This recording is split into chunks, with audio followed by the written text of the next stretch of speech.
कामदा एकादशी। धर्मराज युधिष्ठिर बोले, हे भगवान, आपको कोटि बार प्रणाम है। मैं आपसे निवेदन करता हूँ कि आप कृपा कर चैत्र माह के शुक्ल पक्ष की एकादशी का वर्णन कीजिए। श्री कृष्ण भगवान बोले कि हे राजन, आप एक पुरानी कथा सुनिए जिसको राजा दिलीप से वशिष्ठ जी ने कही थी।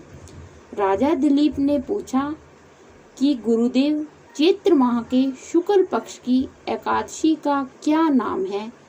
इसमें किस देवता की पूजा होती है तथा इसकी विधि क्या है, सो कहिए। महर्षि वशिष्ठ बोले, हे राजन, चैत्र माह के शुक्ल पक्ष की एकादशी का नाम कामदा है। यह सब पापों को नष्ट कर देती है और पुत्र की प्राप्ति होती है।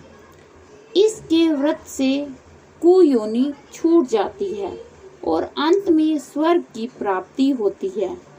अब मैं इसका महात्म्य कहता हूँ, ध्यान पूर्वक सुनो। प्राचीन काल में एक भोगीपुर नामक नगर में पुंडरीक नामक एक राजा राज्य करता था।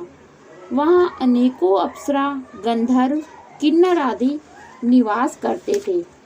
उसी जगह ललिता और ललित नाम के दो स्त्री पुरुष अत्यंत वैभवशाली घर में निवास करते हुए विहार किया करते थे। एक समय राजा पुंडरीक गंधर्वों सहित एक सभा में क्रीड़ा कर रहे थे। उस जगह ललित गंधर्व भी उनके साथ गाना गा रहा था, परंतु उसकी प्रियतमा ललिता उस जगह नहीं थी। इससे वह उसको याद करने के कारण अशुद्ध गाना गाने लगा। नामराज कोटक ने राजा पुंडरीक से इसकी चुगली कर दी। इस पर राजा पुंडरीक ने ललित को शाप दे दिया कि अरे दुष्ट, तू मेरे सामने गाता हुआ भी अपनी स्त्री को याद कर रहा है। इससे तू कच्चे मांस और मनुष्यों को खाने वाला राक्षस होगा। राजा पुंडरीक के श्राप से वह ललित गंधर्व उसी समय एक विकराल राक्षस हो गया। उसका 8 योजन का शरीर हो गया। राक्षस हो जाने पर उसको महान दुख मिलने लगे और वह अपने कर्म का फल भोगने लगा। जब ललिता को अपने प्रियतम ललित का ऐसा हाल मालूम हुआ तो वह बहुत दुखी हुई। वह सदैव अपने पति के उद्धार के लिए सोचने लगी कि मैं कहाँ जाऊं और क्या करूं। एक दिन वह घूमते घूमते विंध्याचल पर्वत पर चली गई। उसने उस जगह श्रृंगी ऋषि का आश्रम देखा। वह शीघ्र ही उस आश्रम में गई और उस ऋषि के सम्मुख जाकर विनय करने लगी।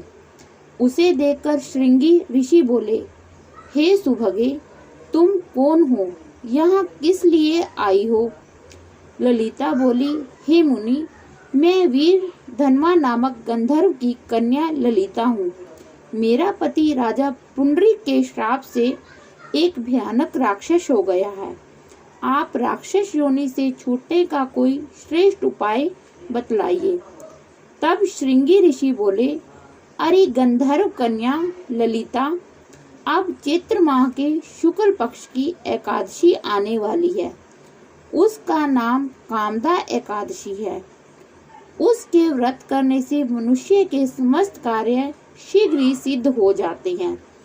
यदि तू उसके व्रत के पुण्य को अपने पति को देती है तो वह शीघ्र ही राक्षस योनि से छूट जाएगा।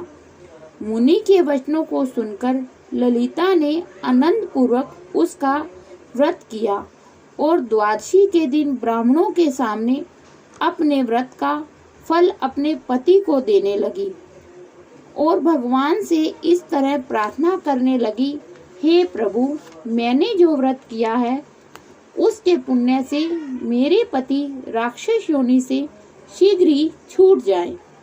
एकादशी का फल देते ही उसका पति राक्षस की योनि से छूट गया और अपने पुराने स्वरूप को प्राप्त हुआ। वह पहले की भांति ललिता के साथ विहार करने लगा। कामदा एकादशी के प्रभाव से वह पहले की भांति अब अधिक सुंदर हो गए और पुष्पक विमान पर बैठकर स्वर्गलोक को चले गए। हे राजन, इस व्रत को विधि पूर्वक करने से सब पाप नष्ट हो जाते हैं।